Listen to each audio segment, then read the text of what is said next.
नमस्कार। बात करेंगे आज हम वेरिएशंस के बारे में। हमने स्पीशीएशन के बारे में पढ़ा, यानी कि जाति भवन के बारे में पढ़ा, फॉर्मेशन ऑफ न्यू स्पीसीज यानी कि नई जातियाँ कैसे बनी, इसके बारे में हम बात कर चुके। आज हम बात करेंगे वेरिएशन के बारे में।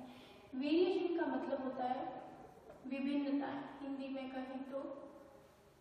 और वेरिएशन की डेफिनेशन क्या है, यानी परिभाषा की कोई भी दो इंडिविजुअल आपस में दिखने में एक समान नहीं होते हैं, तो उसको हम कहेंगे वेरिएशन।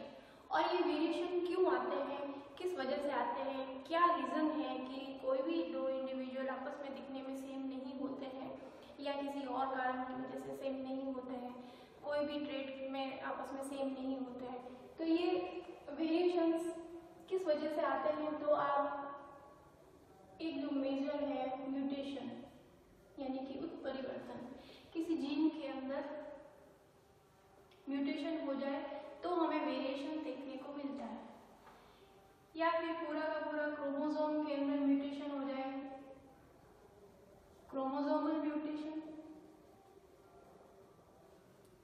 तो भी हमें वेरिएशन देखने को मिलता है, यानी कि वेरिएशन आ जाएगा। क्रॉसिंग ओवर से भी वेरिएशंस आते हैं, इसीलिए जो ऑफस्प्रिंग्स होते हैं वो अपने पेरेंट्स से थोड़ा डिफरेंट होते हैं।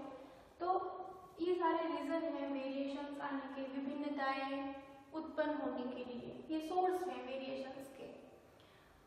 अब हम देखेंगे कि वेरिएशन कितने टाइप के होते हैं, यानी कि वेरिएशन के प्रकार, विभिन्नताओं के प्रकार। तो विभिन्नताओं के प्रकार में जो फर्स्ट है उसका नाम है meristic variation. Meristic variation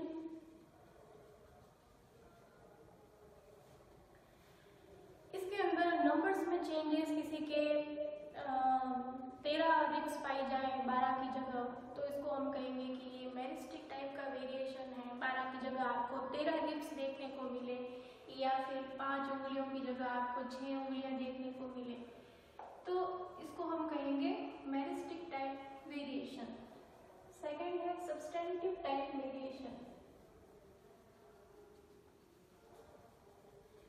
substantive variation के अंदर यानी कि वो अपने साइज में, शेप में, कलर में, स्किन के कलर में, आई के कलर में, इन सब में देखने में डिफरेंस है दो इंडिविजुअल, यानी कि किसी के स्किन का कलर डार्क है, किसी का ब्राइट है, तो किसी का आकार छोटा है, किसी का आकार बड़ा है, कोई मोटा है, कोई पतला है, इस तरीके से ये हो गया substantive variation. Third type of variation है जिसका नाम है सोमेटिक वेरिएशन। सोमेटिक वेरिएशन यानी कि अगर वेरिएशन सोमेटिक टाइप का हो कि जो चीनी महिलाओं के छोटे पाँव देखने को मिलते हैं, या फिर किसी क्रिकेट के खिलाड़ी की मसल्स ज़्यादा स्ट्रॉन्ग देखने को मिले, तो उसको हम कहेंगे कि ये सोमेटिक टाइप वेरिएशन है, उन्होंने अपना एक्वायर्ड किया है, यानी कि उसको उपार्जित किया है, या इसको एक्वायर्ड टाइप वेरिएशन भी बोल सकते हैं सोमेटिक वेरिएशन को। इसके बारे में हमने पहले पढ़ चुके हैं कि सोमेटिक टाइप क्या होता है। किसी कायिक कोशिका के अंदर चेंज हो तो हम कहेंगे कि वो सोमेटिक वेरिएशंस लेके आते हैं। कोई सिंगर है, अच्छा गाता है, तो उसने अपनी लाइफ में उसको एक्वायर किया है, यानी उसके लक्षण को, उस ट्रेट को उसने अपनाया है, उसने सीखा है, तो वो कहेंगे हम सोमेटिक टाइप वेरिएशन। और ये जो वेरिएशन है वो नेक्स्ट जनरेशन में ट्रांसफर नहीं होता है, वो एक इंडिविजुअल तक ही सीमित रहते हैं। एक पहलवान का बेटा एक पहलवान नहीं हो सकता, एक सिंगर का नहीं भी हो सकता है, तो वो हम कहेंगे सोमेटिक टाइप वेरिएशन। फोर्थ जो है वो है जर्मिनल वेरिएशन। जर्मिनल वेरिएशन यानी कि जर्म सेल्स के अंदर वेरिएशंस देखने को मिले तो उसको हम कहेंगे जर्मिनल वेरिएशंस। ये टाइप का जो वेरिएशन है वो नेक्स्ट जनरेशन में ट्रांसफर हो सकता है, क्योंकि आपको पता है कि जर्म सेल्स में जो ट्रेड्स होते हैं वो नेक्स्ट जनरेशन में पीढ़ी दर पीढ़ी स्थानांतरित यानी कि ट्रांसफर होते रहते हैं। तो ये कुछ टाइप है वेरिएशंस के, विभिन्नताओं के। अब हम मोस्ट इम्पोर्टेंट टॉपिक जिसका नाम है जेनेटिक ड्रिफ्ट, उसके बारे में बात करेंगे। जेनेटिक ड्रिफ्ट ये जो कॉन्सेप्ट है वो इवोल्यूशन को लेके है। हमने इवोल्यूशन के बारे में नेचुरल सिलेक्शन का पढ़ा था कि किस तरीके से नेचुरल सिलेक्शन होता है और इवोल्यूशन होता है। नेचुरल सिलेक्शन थ्योरी जो कि डार्विन ने दी थी।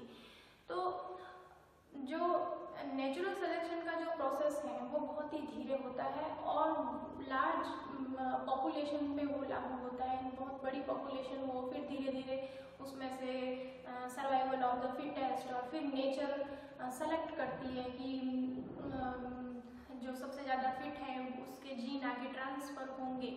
लेकिन एक कॉन्सेप्ट है जिसका नाम है जेनेटिक ड्रिफ्ट।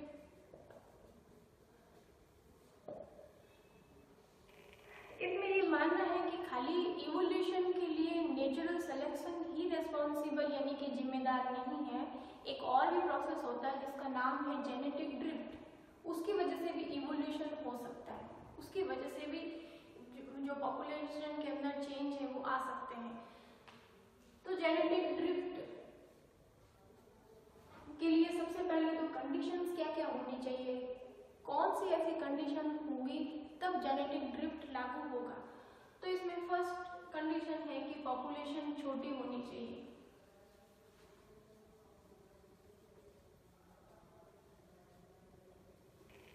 माइग्रेशन नहीं होना चाहिए।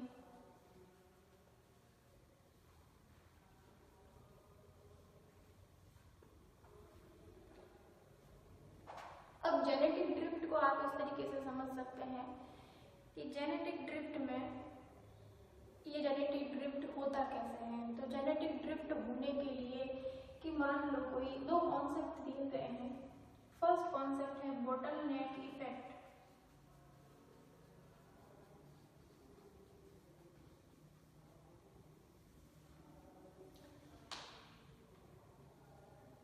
टाइप है इसका जेनेटिक ड्रिफ्ट का बोटलनेक इफेक्ट, यानी कि एक बॉटल के अंदर ये खूब सारे कोई बैक्टीरिया है या कोई भी इंडिविजुअल ले लीजिए आप, और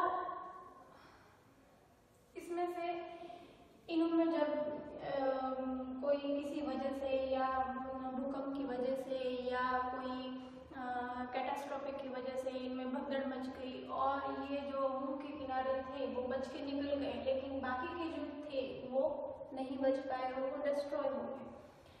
तो यहाँ जिस पोर्शन में थे वो बच के निकल गए। तो हो सकता है कि वो कोई भी हो सकते हैं, A1 अलील कॉम्बिनेशन हो सकता है, A1 A2 भी हो सकता है या A2 A2 भी हो सकता है। इसमें ये खूब सारी पॉपुलेशन है जिसमें ये सारे एलील प्रेजेंट है। A1 A2 A2 A1 A2 A1 A3 A3 कोई भी हो सकता है, लेकिन यहाँ जो प्रेजेंट थे एक पर्टिकुलर एलील के इंडिविजुअल वो बच के निकल गए और बाकी के डिस्ट्रॉय हो गए। तो अब जो बच के निकल गए वो हो सकता है A1 वाले इंडिविजुअल हो, और ये A1 वाले आगे अपनी पॉपुलेशन बढ़ाएंगे, मल्टीप्लाई करेंगे और जो प्रोजेनी होगी उनमें होमोजाइगोसिटी देखने को मिलेगी, यानी कोई वेरिएशंस